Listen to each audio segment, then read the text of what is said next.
First up, a neighborhood group in downtown Mobile hoping to save as many as a quarter of the more than 60 live oak trees slated to be cut down for a new development project. Fox 10 News reporter Steve Alexander now joining us live from Broad Street with the very latest and a look at the trees in question. Steve?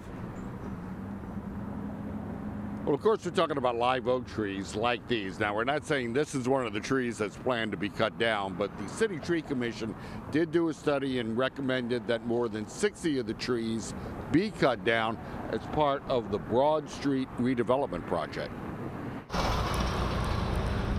The project is funded in part by more than $14 million in federal money called a Tiger Grant to repair Broad Street and make the area more pedestrian and bicycle friendly.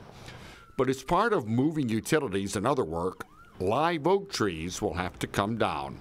Exactly how many are still in question. This morning, about a dozen neighborhood residents attended a city council public hearing to try to save as many trees as possible. A spokesperson for the group says he's been talking to the Stimson administration and believes there's a good chance of saving more trees. We're hoping for maybe 10 to 15 possibly.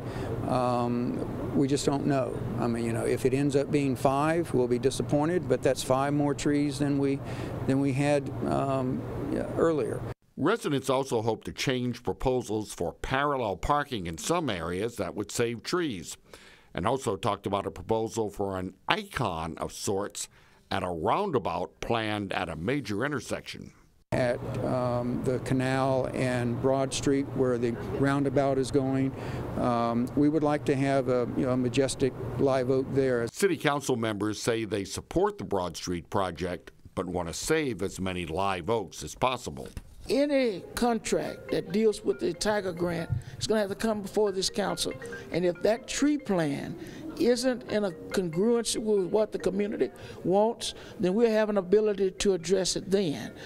But city engineer Nick Amberger says the city is facing a June deadline to get its plans in place, and the work takes time.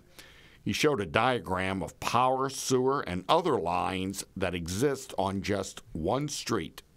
The challenge is on these projects is finding real estate that large trees, live oaks, which we love them too, can coexist with all of those things. Now, city council members said this is still a dynamic situation. Which trees are going to go down? Well, actually, the city on its website has put up a tree map of what's planned for right now. Of course, now things could change. You heard there might be 10 or 15 that could be saved. Log on to our website, though, at fox10tv.com, and we'll show you some of the trees on the city's website and where they are that are planned to be cut down at this point.